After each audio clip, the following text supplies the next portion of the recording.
Bonjour à toutes et à tous et bienvenue pour cette vidéo qui va vous plonger dans l'univers et l'histoire du jeu Marvel's Avengers qui sort ce 4 septembre. Cette vidéo est sponsorisée mais sachez que je ne parlerai pas ici du gameplay en lui-même mais bien des éléments d'histoire, des références aux comics qui m'ont particulièrement plu. Ceci dit, bien évidemment j'ai pu tester le jeu durant la phase de bêta et il faut reconnaître que Hulk défonce tout. Par ailleurs, rassurez-vous, je n'entrerai pas ici dans de gros spoilers, je resterai dans le cadre de ce qui a été utilisé jusqu'à maintenant pour la promotion du jeu, notamment dans les bandes annonces et les War Tables. Et je crois bien que le programme de la vidéo va vous plaire, sachant que je vais commencer avec les héros, avec un point particulièrement sur Kamala Khan qui apporte beaucoup de fraîcheur dans le mode histoire. On en viendra ensuite aux vilains qu'il faut un peu décortiquer avec Taskmaster, l'Abomination et notamment MODOK. Et puis je terminerai avec quelques petits détails croustillants.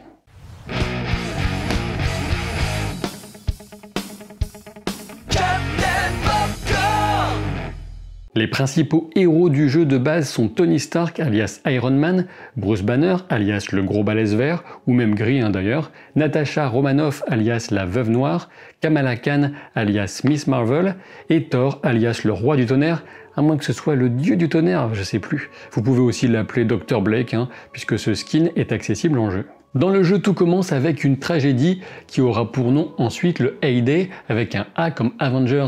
Et tout se passe lors de l'inauguration d'un hélicarrier, vous savez, ces immenses porte-avions des airs, vous visualisez je pense, à la propulsion révolutionnaire.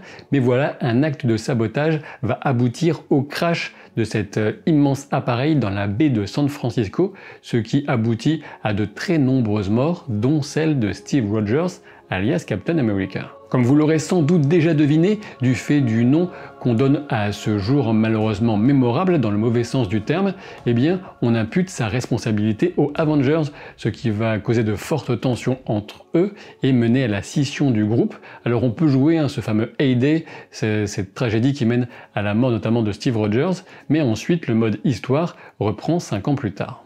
On peut dire que les héros sont clairement inspirés des comics, ce qui est une excellente chose, avec des visages familiers mais pourtant différents de ceux qu'on connaît habituellement. En effet, le jeu et surtout ses concepteurs ont su éviter le piège qui aurait consisté à multiplier les références à la version cinéma, tout en permettant toutefois aux très nombreux fans dans le monde du MCU, le Marvel Cinematic Universe, de ne pas être totalement dépaysés. Et les personnalités de ces héros sont exprimées astucieusement au fil des dialogues et interactions.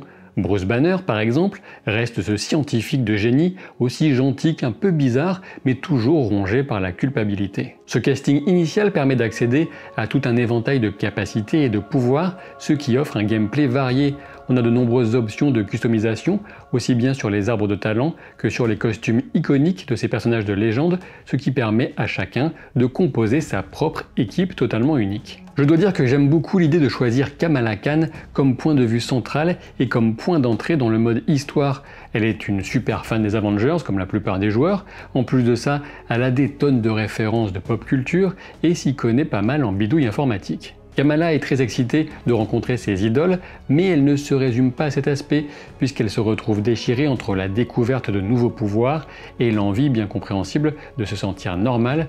Alors oui, bien sûr, c'est très adolescent, mais ça fonctionne bien. Et au passage, je dois dire que je serais très étonné s'il n'y a pas plus tard l'ajout de Carol Danvers dans le jeu, puisqu'on sait que Kamala Khan est la fan numéro 1 dans le monde de Captain Marvel, et ça me paraît une occasion trop belle pour la manquer. Ce que j'apprécie tout particulièrement, c'est ce regard extérieur plein d'espoir et de jeunesse que Kamala Khan va pouvoir apporter sur un groupe déjà établi depuis longtemps, ce groupe de vétérans, les Avengers, qui ont beaucoup souffert, personnellement on peut le comprendre, dans les 5 ans qui se sont écoulés depuis le désastre du A-Day.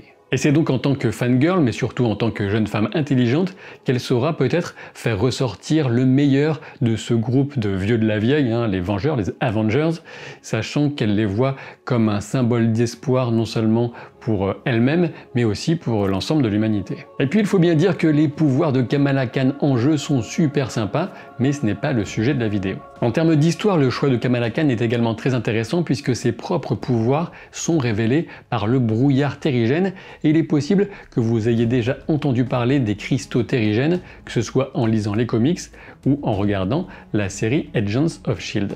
Cette substance très particulière déclenche le potentiel génétique inhumain qui est à l'état latent chez de nombreux humains apparemment normaux. C'est suite au crash du hélicarrier qui était alimenté par de tels cristaux terrigènes que la population de San Francisco se retrouve engloutie par ce brouillard.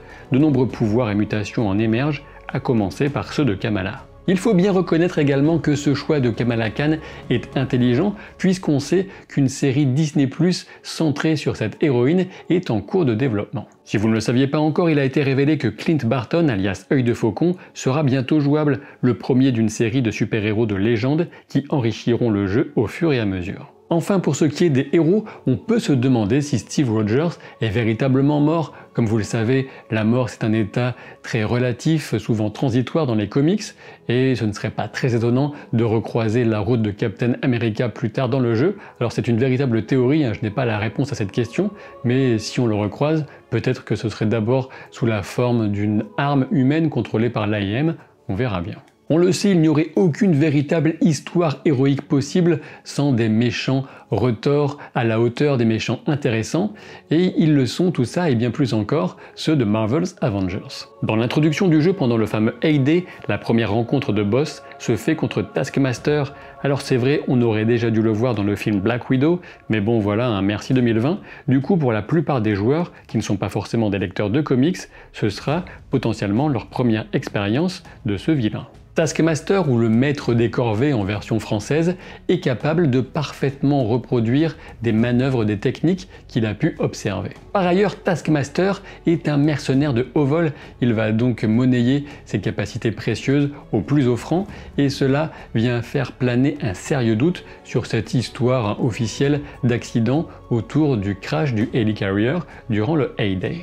Et je dois dire que le combat qu'on mène contre lui dans la peau de Black Widow est très dynamique, très agréable. Alors je ne sais pas si on reverra ce vilain plus tard dans l'histoire, mais ce serait plutôt une bonne nouvelle. Le deuxième combat de boss de la bêta était contre l'Abomination. Emil Blonsky a fait sa première apparition dans les comics en avril 1967, et je suppose que vous le connaissez du film très sous-estimé, L'incroyable Hulk de Louis Leterrier, sorti en 2008. Et oui, Emil Blonsky s'est porté volontaire pour recevoir une dose massive de rayons gamma avec l'objectif d'atteindre ce summum de la puissance physique que représente déjà Hulk. L'abomination qui résulte de cette triste expérience est un adversaire classique du géant vert et presque un ennemi naturel de Hulk, sachant que leurs puissances sont à peu près équivalentes avec un léger avantage à l'abomination, tout du moins lorsque la colère de Hulk en est à peu près à son niveau moyen, puisque quand Hulk devient très en colère, évidemment, il prend le dessus.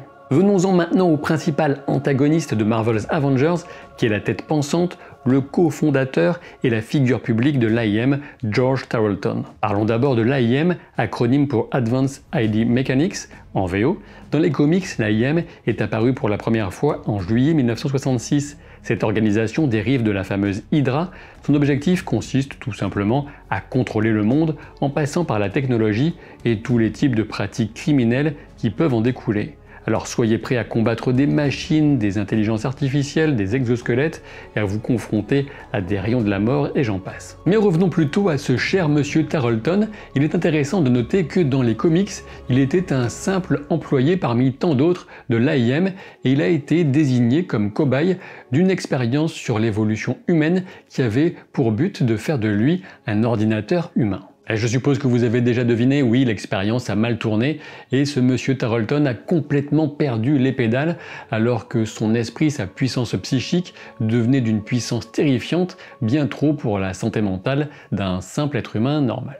Il a donc voulu changer de nom de MODOK avec un C à MODOK avec un K pour passer de Computing pour ordinateur à Killing pour tuer, le nom complet donnant Mental Organism Designed Only for Killing. Sympathique, c'est vraiment tout un programme. Dans le jeu toutefois, l'histoire de Tarleton ne semble pas si simple et seul le mode histoire devrait vraiment permettre de découvrir la vérité et les intentions réelles qu'on trouve derrière l'usage du brouillard terrigène et surtout du dark terrigène pour inverser les effets du gaz original et donc débarrasser les gens de leur pouvoir. La forme la plus connue de MODOK est celle d'une tête géante engoncée dans une armure cybernétique et volante, un cauchemar ambulant qui bénéficie de pouvoirs psychiques effrayants et dans le jeu d'une connexion très particulière avec les machines de toutes sortes. Après les héros et les méchants, j'en viens maintenant aux comics, puisque l'amour des comics se ressent partout dans le jeu, depuis les BD qu'on peut collectionner en jeu jusqu'aux différents petits clins d'œil. En effet, on a des références évidentes, pour commencer avec Hank Pym,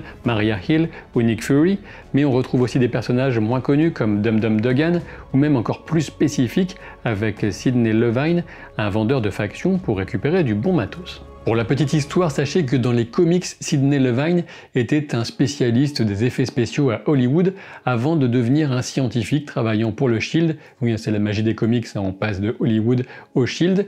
Et depuis, sachant qu'il est apparu dans les comics en 1967, il y tient souvent un peu l'équivalent du rôle de Q dans la saga James Bond. Et à propos du Shield, justement, les lecteurs de comics ne devraient pas être bien dépaysés avec le plan A qui cache un plan B et un plan C typique du style de Nick Fury, surtout quand ils iront creuser dans les secrets les mieux gardés de l'organisation. Dans l'introduction d'Œil de Faucon, il a été clairement indiqué que les game designers avaient des comics spécifiques en tête pour venir inspirer leur version du personnage. Ils ont notamment cité Old Man Hawkeye et particulièrement le run de Agile Fraction, My Life as a Weapon, qui vient à la fois humaniser et approfondir ce personnage trop souvent sous-estimé. Enfin, on retrouve de multiples références aux comics dans la personnalisation de l'apparence des héros, depuis la palette d'armure d'Iron Man, les fameuses Mark I et ainsi de suite, en passant par le célèbre Hulk gris en mode Joe Fixit avec son Borsalino et son costume, sans oublier le casque classique de Thor, vraiment de quoi ravir quelques fans hardcore. Vous l'aurez compris, Marvel's Avengers est autant une lettre d'amour aux comics que l'occasion excitante d'enfin devenir celui qui va mettre son poing en plein milieu de l'immense figure du méchant en chef. Il y a beaucoup à découvrir dans ce jeu. On sait déjà que l'histoire prendra de l'ampleur et que des missions seront ajoutées au fur et à mesure du passage du temps. Marvel's Avengers se joue aussi bien en solo qu'en coop, et il se pourrait bien que ce soit le jeu Marvel qu'on attendait depuis si longtemps.